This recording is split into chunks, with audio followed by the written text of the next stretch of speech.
UP board class 10th science अथवा विज्ञान का मॉडल पेपर आज हम आपको बताएंगे। इसमें देखिए 3 घंटे 15 मिनट का समय रहता है, पूर्णांक 70 का रहता है और 30 नंबर प्रैक्टिकल में मिलते हैं। निर्देश में प्रारंभ के 15 मिनट परीक्षार्थियों को प्रश्न पत्र पढ़ने के लिए दिए जाते हैं, इसलिए 3 घंटा 15 मिनट होता है। 15 मिनट पेपर पढ़िए। तो यह प्रश्न पत्र 3 खंडों का खा एवं गा में विभाजित है। 3 खंड में विभाजित है।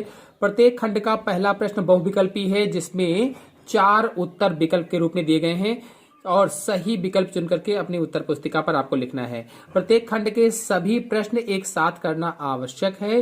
प्रत्येक खंड नए पृष्ठ से प्रारंभ किया जाएगा। यदि आप नया खंड कर रहे हैं तो प्रत्येक खंड नए पृष्ठ से प्रारंभ करना है, नए पेज से शुरू करना है। हर एक खंड, जो नया खंड शुरू करेंगे तो नए पेज से। सभी प्रश्न अनिवार्य हैं। प्रश्नों के निर्धारित अंक उनके सम्मुख दिए गए हैं। आवश्यकता अनुसार अपने उत्तरों की पुष्टि स्वच्छ एवं नामांकित चित्रों तथा रासायनिक समीकरणों द्वारा कर सकते हैं। अब यह करिए। खंड का है, खंड का नए पेज से डालेंगे और पहला प्रश्न है, किसी वस्तु का वस्तु से बड़ा आभासी प्रतिबिंब बन सकता है।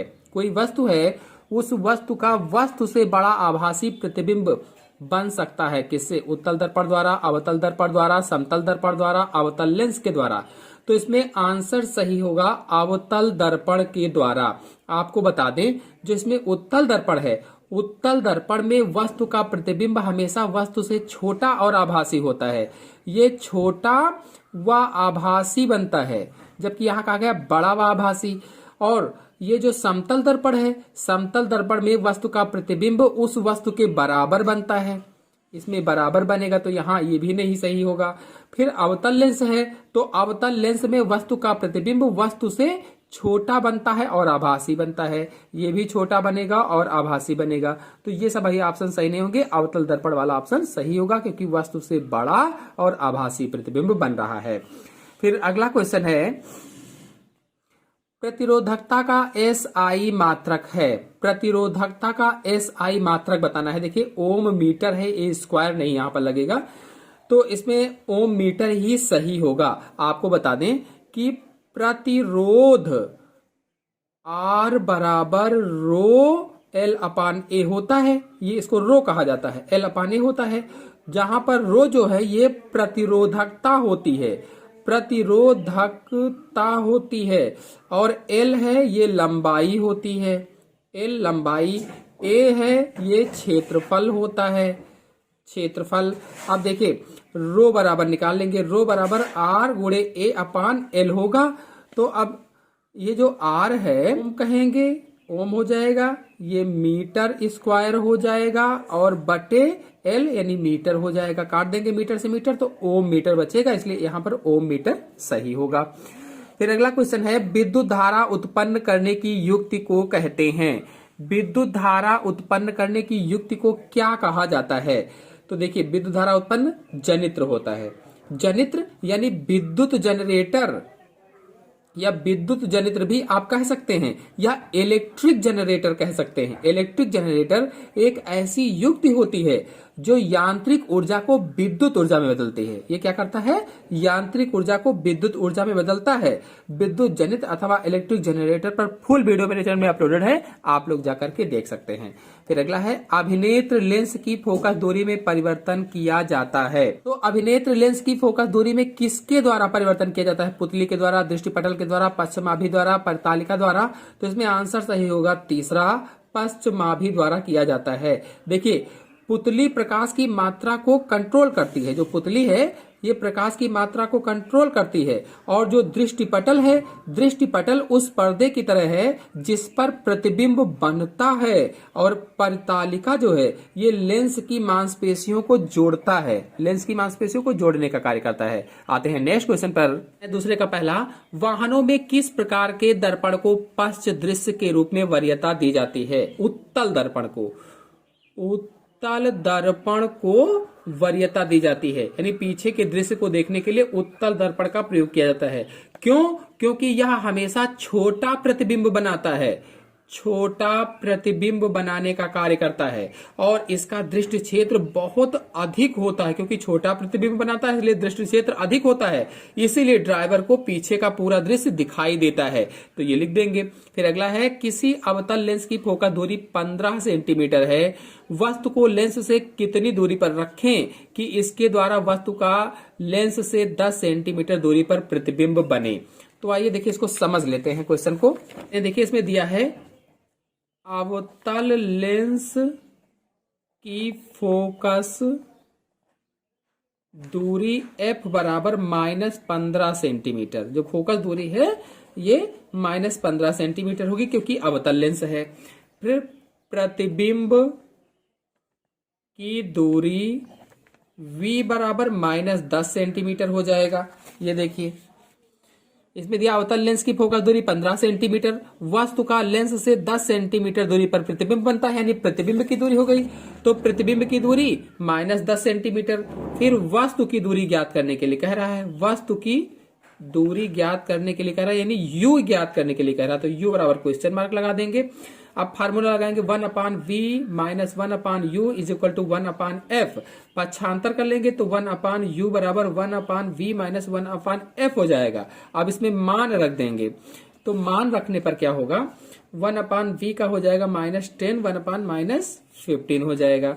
इसको हल करेंगे तो 1/u इज इक्वल टू 1/-30 आएगा। इसको हल कर लेंगे तो u बराबर -30 सेंटीमीटर आ जाएगा। अब देखिए u बराबर -30 सेंटीमीटर आया। यहां पर ऋणात्मक चिन्ह ये दर्शा रहा है कि वस्तु लेंस की बाईं ओर है, वस्तु लेंस के बाईं ओर है, ये ऋणात्मक चिन्ह दर्शाता है। और कितनी दूरी पर, तो 30 सेंटीमीटर की दूरी पर है। इस तरह से इस सवाल को हल कर देंगे। और सवाल हल करने के बाद आगे आते हैं, जरा दृष्टि दोष क्या है, इसका निवारण कैसे होता है।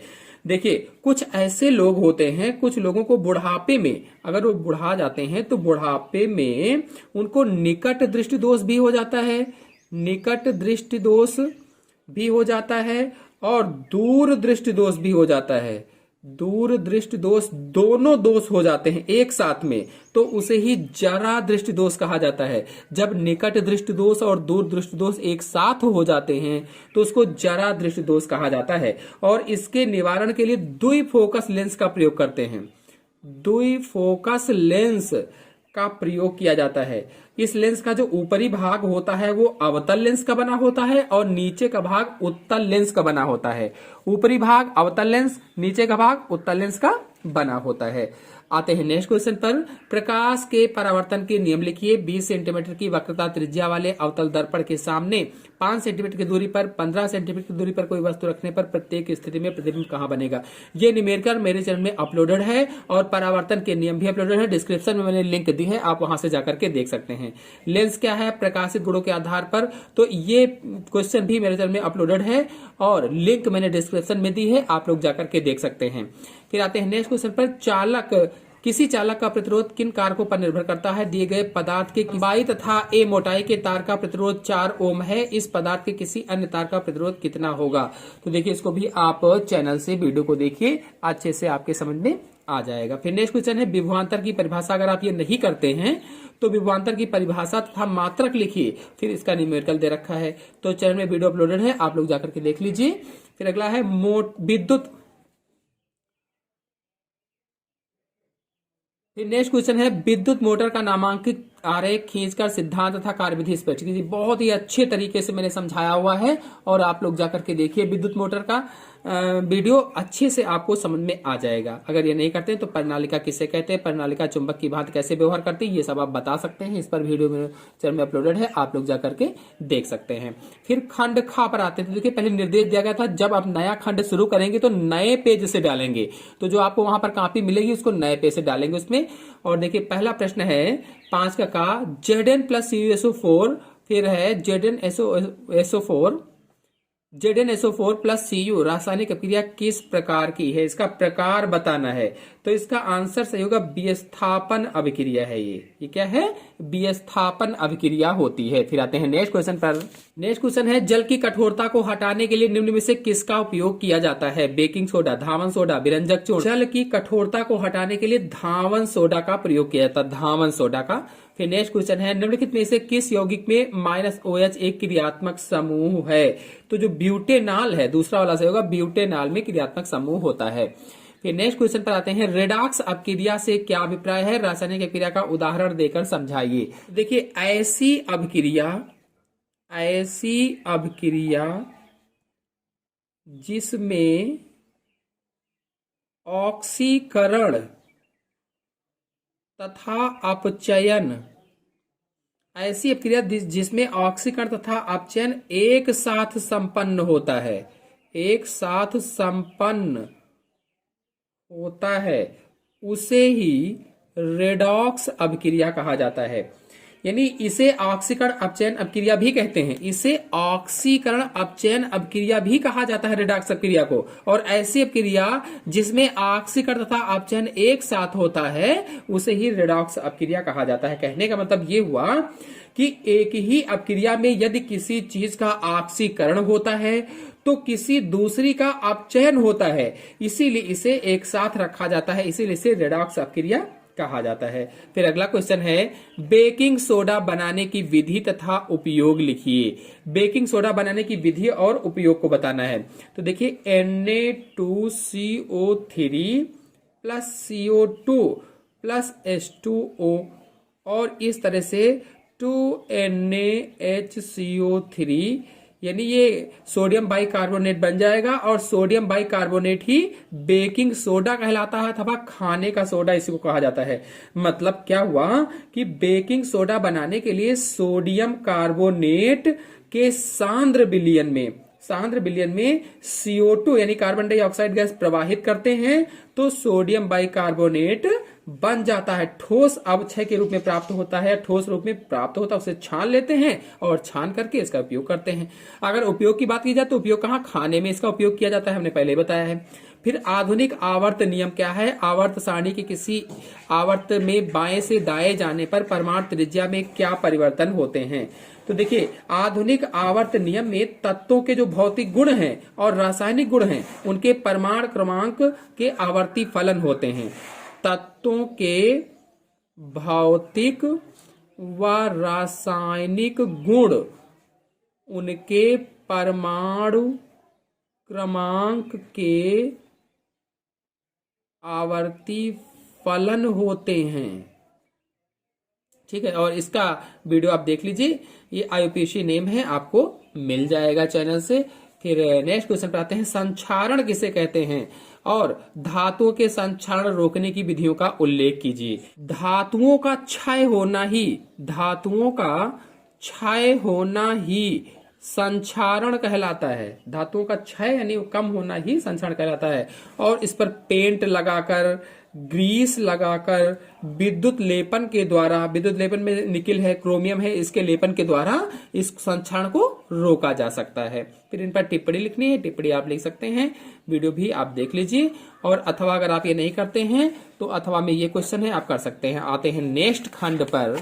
तीसरा खंड है बायोलॉजी का। तो बायोलॉजी पहला क्वेश्चन देख लेते हैं। निम्नलिखित में से कौन मानव में मादा जनन तंत्र का भाग नहीं है। मानव में मादा जनन तंत्र का भाग नहीं है। मादा जनन तंत्र कहा गया है, मानव में स्त्री और पुरुष दोनों आते हैं। मादा यानी स्त्री कहा गया है, तो स्त्री में जनन तंत्र का भाग कौन सा नहीं, अंडाशय है, तो अंडाशय जनन तंत्र का भाग होता है स्त्री में। गर्भाशय जनन तंत्र का भाग होता है। डिंबवाहिनी जनन तंत्र का भाग होती है। लेकिन जो शुक्रवाहिनी है ये नर जनन तंत्र का भाग होता है, नर जनन तंत्र का भाग है, इसलिए यही ऑप्शन सही होगा, शुक्रवाहिका। इसमें कहा गया है मादा जनन तंत्र का भाग नहीं है, तो शुक्रवाहिका मादा जनन तंत्र का भाग नहीं है क्योंकि ये नर जनन तंत्र का भाग होता है। फिर दूसरा प्रश्न है जीवाश्म ऊर्जा का स्रोत है। जीवाश्म ऊर्जा का स्रोत क्या है बताना है। तो देखिए जीवाश्म ऊर्जा का स्रोत क्या होगा, पवन ऊर्जा, सौर ऊर्जा, कोयला, विद्युत ऊर्जा। तो देखिए इसमें ऑप्शन सही होगा कोयला, तीसरा वाला ऑप्शन सही होगा। जीवाश्म ऊर्जा का स्रोत कोयला है। जो पेड़ पौधे थे वो मिट्टी में दब गए और वो दब करके अवशेष बने और इसके बाद वो कोयला बन गया। तो जीवाश्म वही होता है और जीवाश्म ऊर्जा का स्रोत क्या होगा, कोयला हो जाएगा। फिर अगला प्रश्न है, पवन चक्कियों का उपयोग किन कार्यों को करने में किया जाता है?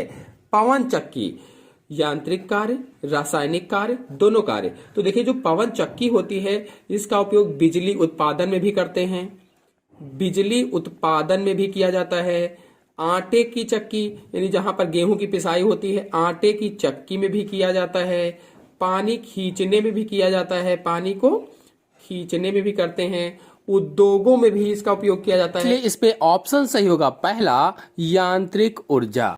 फिर अगला प्रश्न है, वह पदार्थ जो जैविक प्रक्रम द्वारा अपघटित हो जाते हैं कहलाते हैं। ऐसे पदार्थ जो जैविक प्रक्रम द्वारा अपघटित हो जाते हैं, खत्म हो जाते हैं, समाप्त हो जाते हैं, उन्हें क्या कहा जाता है?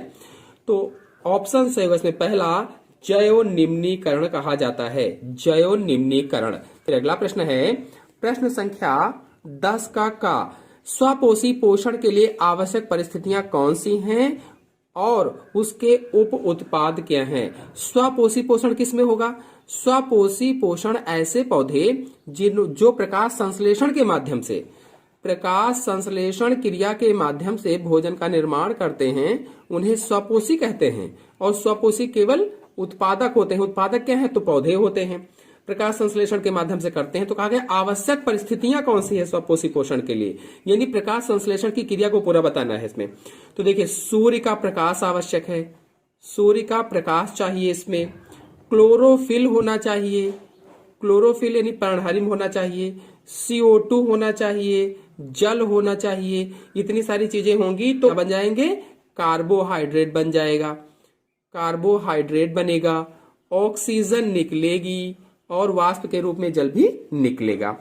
फिर अगला क्वेश्चन है, पुष्प के बीजांड का स्वच्छ नामांकित चित्र बनाइए। पुष्प के बीजांड का स्वच्छ नामांकित चित्र बनाना है। तो देखिए हमारे चैनल में अपलोडेड है, डिस्क्रिप्शन में लिंक है, आप देख सकते हैं। लेकिन फिर भी इस तरह से चित्र बनता है, देख लीजिए जल्दी से। ये बाह्य आवरण, फिर अंतः आवरण, और इसी तरह से इधर भी होगा। यहाँ पर भ्रूण कोश हो जाएगा और इसमें ये प्रतिध्रुवीय कोशिकाएं, बीच में केंद्रक, इधर सहायक कोशिकाएं, अंड कोशिका हो जाएगी और इसमें बहुत सारी सेल्स वगैरह बना देंगे। इस तरह से चित्र बनता है। ये जो आप स्क्रीन पर देख रहे हैं ये वाला चित्र है। फिर है, जैव निम्नीकरणीय पदार्थ पर्यावरण को किस प्रकार से प्रभावित करते हैं? जैव निम्नीकरणीय पदार्थ पर्यावरण को प्रभावित किस तरह से करते हैं? तो जैव निम्नीकरण पदार्थ जो होते हैं, जैसे फल है, फलों और सब्जियों के जो छिलके होते हैं, फलों और सब्जियों के छिलके बड़ी मात्रा में पर्यावरण को प्रदूषित करते हैं। फल के छिलके हैं फेंक दिए गए, सब्जियों के छिलके फेंक दिए गए, तो ये पर्यावरण को प्रदूषित करते हैं। और इसी तरह से ये पदार्थ कई तरीके की बीमारियां भी पैदा करते हैं, ये आप लिख सकते हैं। आते हैं नेक्स्ट पेज पर। नेक्स्ट क्वेश्चन है 11 नंबर, कायिक प्रवर्धन क्या है? उदाहरण सहित वर्णन कीजिए। तो देखिए जब पेड़ पौधों के शरीर के किसी भाग से कोई पौधा बन जाता है तो उसे ही कायिक प्रवर्धन कहा जाता है। पेड़ पौधा है, इसके किसी भाग से और एक नया, ये कट कर गिरा, यहाँ से नया पौधा बन गया।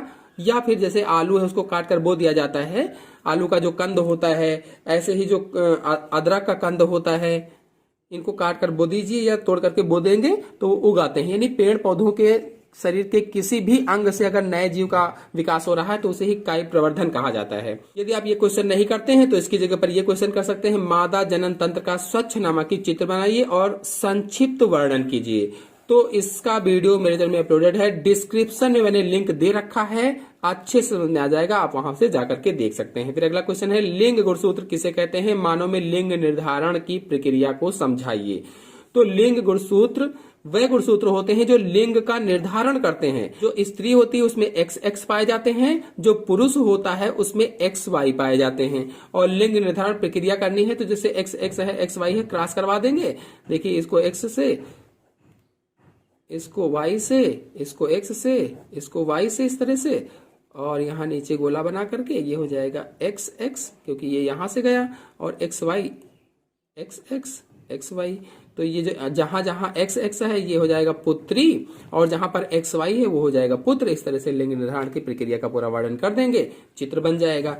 अगर आप ये प्रश्न नहीं करते हैं तो अथवा लगा हुआ है। जीवाश्म क्या है, वह जैव विकास प्रक्रम में के विषय में क्या दर्शाते हैं। जो जीवाश्म है ये जैव विकास प्रक्रम के विषय में क्या दर्शाते हैं। तो जीवाश्म पर मेरे वीडियो अपलोडेड है, आप लोग जाकर के देख सकते हैं, डिस्क्रिप्शन में लिंक भी मैंने दे दिया है।